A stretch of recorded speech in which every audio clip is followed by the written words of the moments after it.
In 2017, Google Maps users were exploring an unnamed island in the middle of the ocean when they stumbled across something strange.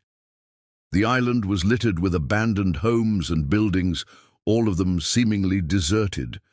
However, the most bizarre thing was that the entire village seemed to have vanished.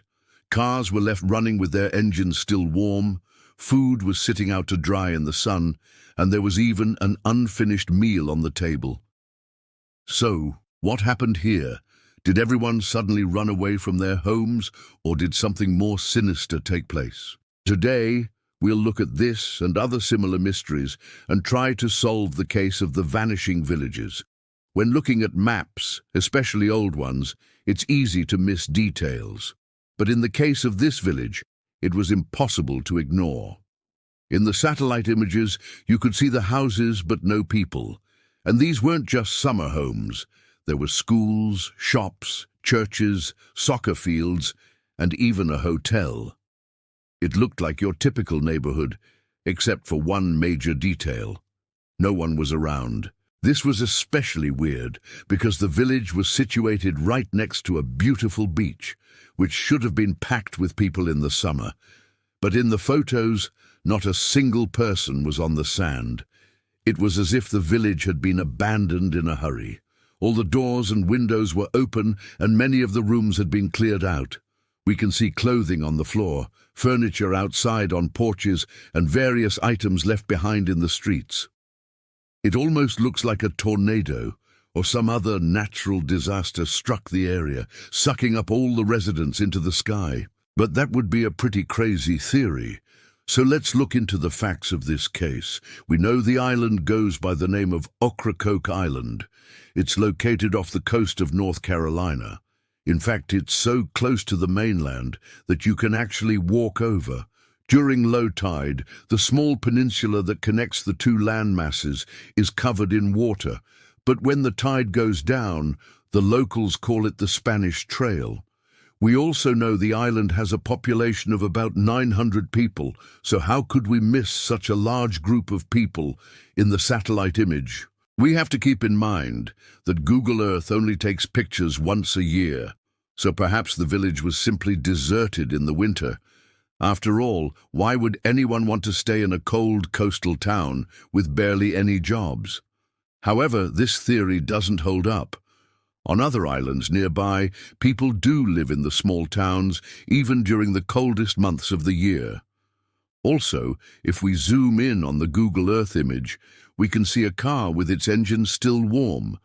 This is strong evidence that the village was abandoned recently. So what really happened here? Before we move on, please take a moment to subscribe to the channel. If you love unsolved mysteries and scary stories, then this is the channel for you. New videos are uploaded every week. Some time ago, I came across another interesting village. This one was located on the other side of the world, but it also appeared to be empty. Some of the huts had collapsed and the buildings were overgrown with vegetation. But unlike the previous village, this one didn't have cars or other modern conveniences. Instead, I saw carts, bicycles, and ox-drawn wagons. What kind of place was this? Why had the villagers abandoned their homes? Well, this is a historical photo taken sometime in the late 1800s. The village was called Krakow, and it's located in Italy.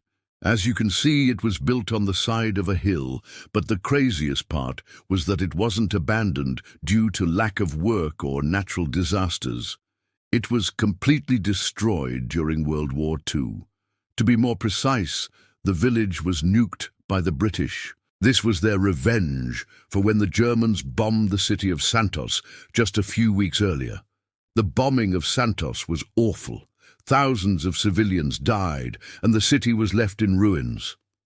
Of course, it makes sense why the villagers abandoned their homes. They probably fled to a safer location after hearing the city was going to be bombed. But what about the village in North Carolina? Was it evacuated before being destroyed? Just a few years before Google Earth took its picture, Hurricane Isabel hit the coast. This storm caused tremendous damage to the area. Winds reached speeds of 145 miles per hour, and waves rose as high as 15 feet. Although the hurricane passed 30 miles away from the island, it was enough to devastate the area. But when the storm was over, the villagers returned home. They rebuilt their houses, and life went back to normal. So why would they abandon their homes again shortly after recovering from a natural disaster? Well, a few years later, they found themselves in an even bigger crisis. By 2010, sea levels began to rise, and by 2012, they started to flood the basements of the homes. Of course, this was a huge problem since many of the houses were right on the beach. The higher the sea level, the closer the water gets to your door. Many people tried to fix this issue. Some placed huge rocks near their foundations to block the waves. Others constructed concrete seawalls around their properties. But the rising sea level was unstoppable. By 2013, the situation had become desperate. Storms were causing massive erosion, and the water was destroying the supporting structures underneath many of the homes. Officials knew they had to make a decision.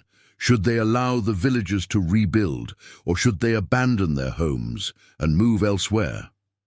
After much debate, they chose the latter. The residents were given the option to move to another island or receive money for a new house. Most of them accepted the offer and moved away, but a few families refused. They either couldn't afford to move or didn't want to leave their ancestral homes. In the end, these people lost. Their houses were torn apart by the angry ocean. Today, not a single building remains standing. The sea level continues to rise, and the area is now underwater. So the mysterious village seen on Google Maps was likely abandoned due to rising sea levels. But this isn't the only case of this happening. On the island of Kiwayu, hundreds of homes have been lost to the ocean, and in Kiunga, nearly half of the houses are in danger of collapsing into the water. It's sad to think that many of these families will lose their homes in the coming years. But what about the buildings that were seen on top of the hill? Surely the rising sea level wouldn't affect them. Well, those buildings are used as storage space, and they aren't occupied. There is also the small town of Kiwigumi. For decades, the people lived peacefully until the ocean began to claim their homes. Many of them tried to defend their property, but eventually they had to flee. Today, the only structure remaining is the church. It's now a tiny island in the middle of a lake. These stories are truly heartbreaking, but they are also a warning. Sea levels are predicted to rise another 1 to 9 feet by the end of the century. That means millions of people will have to abandon their homes and move somewhere else. But what about the rest of the village? What happened to the stuff the villagers left behind? Some of the homes were completely empty, while others still had people's belongings inside. In fact, some of the rooms looked as if the owners had just stepped out for a quick trip to the store. Most of the houses were built before the 1980s, so they were sold to private owners. And in 2016, they were put up for auction. People could purchase the lots for cheap, but they would have to dismantle the buildings and remove the debris. This is why some of the houses were completely destroyed, and others still stand today. The owners were able to demolish their property and clear the land. As for the items left behind, well, anything that wasn't bolted down was probably stolen. Unfortunately, many of the houses had valuable items such as appliances and electronics. I'm sure some of these items were sold on Craigslist or Facebook Marketplace. So where are the former residents living today? Some of them relocated to Nag's Head, a small town on the mainland. Others chose to move to another island such as Manteo or Nag's Head. These days, many of them work in the fishing industry or tourism. The abandoned village is now an open-air museum of sorts. People come from all over the world to explore the mysterious neighborhood. However, they must be careful. The island is uninhabited, meaning there are no police or emergency services. You are truly on your own here. If you ever decide to visit, please be respectful to the property owners and don't steal anything. Who knows, maybe one day they'll be able to return home. Now it's time to make your voice heard. Which was the strangest village? Let me know in the comments below. And if you enjoyed this video, then check out these other cases.